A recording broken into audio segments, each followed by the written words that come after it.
I'm Dr. Tracy from the Marshall Animal Clinic in Marshall, Minnesota, and today we're going to talk about xylitol toxicity in dogs. And xylitol is most commonly found in chewing gum. It can be in other sugar-free chocolates, sugar-free candies. I think there's some peanut butter that is reduced sugar that even has xylitol. A lot of food that is labeled as diabetic friendly or labeled as keto has xylitol in it. Now technically xylitol is a natural sweetener because it is found in the natural world in some fruits and vegetables, but it's not sugar. So when you and I eat xylitol in the form of gum, our body does not recognize it as sugar and we do not have any kind of insulin response. So people like it who want their sugar to stay low. But dogs are different. Dogs actually, their pancreas thinks it's real sugar and it's super concentrated. So they have a massive insulin dump into their system and it causes low blood sugar. And this can happen really fast. If a dog is exposed to a toxic dose of xylitol, they can have symptoms in as soon as 10 minutes, but more likely at about 30 minutes. But it can take up to an hour or two to show signs. So the signs of low blood sugar in a dog that's eaten gum are the same signs of low blood sugar in like a diabetic that got too much insulin. There's some other things like certain types of cancers that can cause low blood sugar too. So the first sign is going to be a little bit wobbly, weakness, incoordination, tremors, overall lethargic or slow to response. And as that blood sugar gets lower and lower, they actually go into a coma. And when it gets super low, they have seizures. And then you know what happens? They die. The brain has got to have blood sugar. Don't laugh, it's not funny when your pet dies, Alyssa. The brain has to have glucose to function. So we have 4 different gums here. There's a lot of gums out there, but these are common ones. So the ones my kids always grab are the ice cubes because they think it tastes the best. This happens to be strawberry daiquiri. I bought it at Walmart hoping it actually tasted like strawberry daiquiri, and it doesn't. It's good, but like you chew it for like a minute and the flavor is gone. Here's the thing. I don't normally buy this gum. I only bought it for this video. The reason why is the number one ingredient is xylitol. So, and here's where the company makes me angry. You can search the internet and find out how many milligrams per piece of gum. They don't tell you.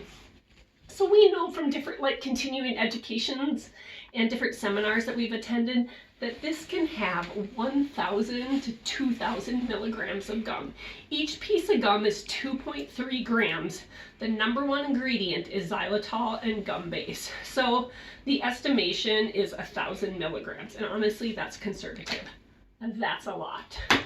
So the toxic dose, and I didn't bring a calculator in here, the toxic dose where they start showing signs is 75 to 100 milligrams per kilogram. That means that a 20-pound dog can eat one piece, and they're super small. We've all had this before.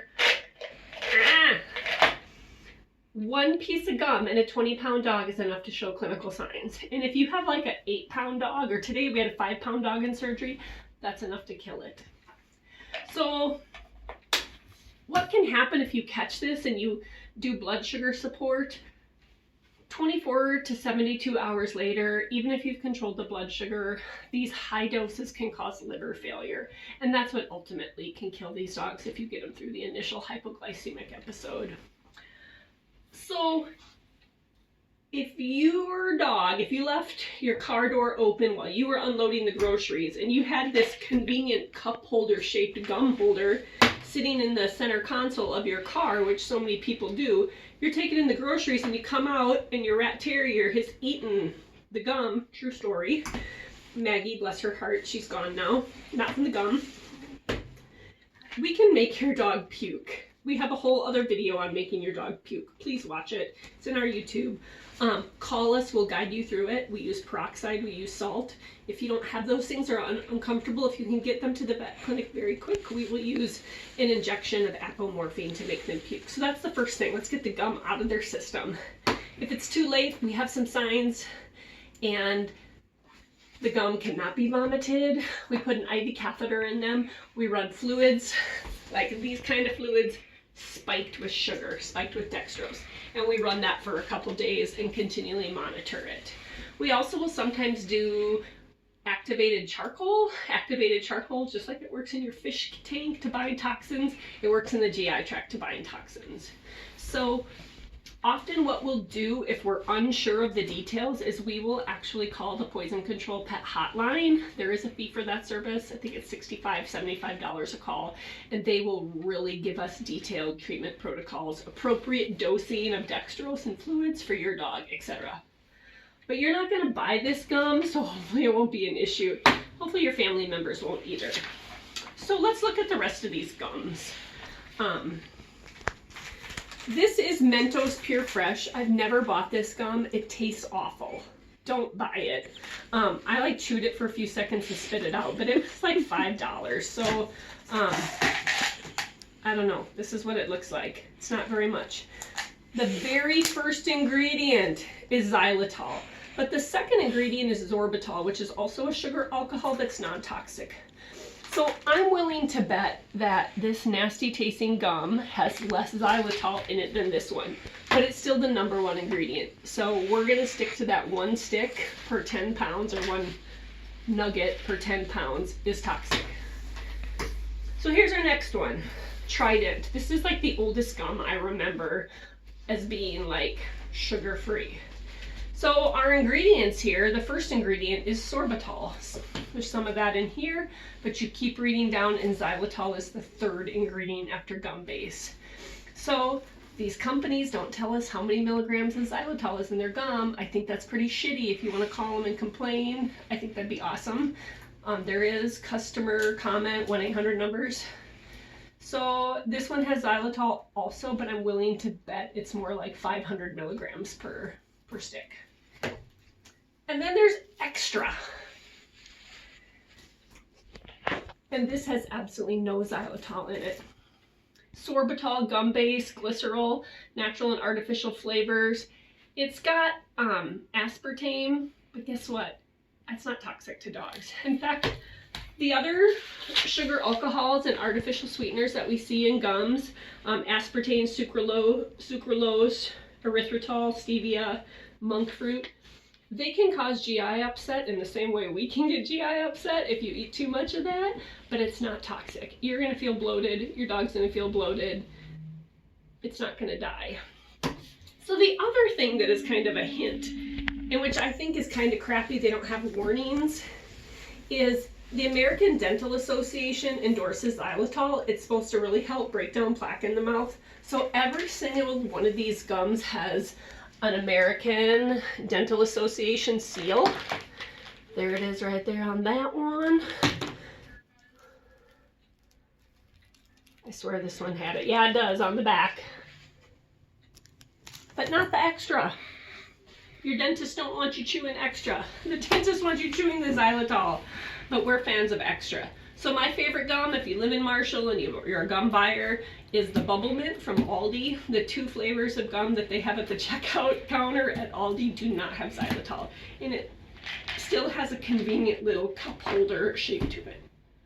So I'm actually gonna maybe leave these gums here, or maybe I'll just throw them away, unless we had a loose dog in the clinic that got my gum. I feel like it's pretty safe here, but absolutely don't leave these on a counter where your dog could counter surf and get this. We did have that happen. A 60-pound dog ate, I don't remember what brand, sugar-free juicy fruit. That dog spent a weekend at the emergency clinic on IV fluids in Sioux Falls. So keep them locked up. Don't leave them on your counter, but please don't leave them in your purse. Dogs can get into purses. Please don't leave them in the center console of your car, because that's the most common spot that they are exposed. If your dog does eat a gum, the first thing you need to do is look at the ingredients. The second thing you need to do is call your veterinarian, which is the last big point I want to make. If you are not a Marshall Animal Clinic client and you are watching this video, please make sure that you have a good relationship with a local veterinarian. There is this thing called the veterinary client relationship. By law, we have to see your pet once a year to be able to give advice and do treatments over the phone. And honestly, it's just a good thing to have a relationship with a vet that you can call them when you have questions, and that you bring your pet in when you're supposed to once a year for their annual exams, their dental work, vaccinations, blood work. You know all this stuff. Is that everything, Alyssa? Mm-hmm. I'm going to check my cheat sheet here. Yeah. So, that's pretty bad. I think I covered everything. So, can you guess? It's not technically gum toxicity, but it is xylitol. Xylitol is an artificial sweetener. No, wait. It's not artificial. It's actually a natural sweetener. It's artificial in that in the olden days they didn't put it in gum, they used sugar. But xylitol is actually found naturally in some plants and some vegetables. So it is a natural flavor. I'm rattling on already.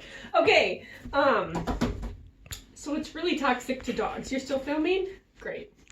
We'll just maybe edit that out or we'll leave it in. So, when a person takes xylitol, they do not get a major insulin release. Our pancreas makes insulin, and that goes out in the bloodstream and lets the cells use sugar. So this isn't sugar when a person eats it. Fudge buckets, I'm rattling. We're just going to start. Okay.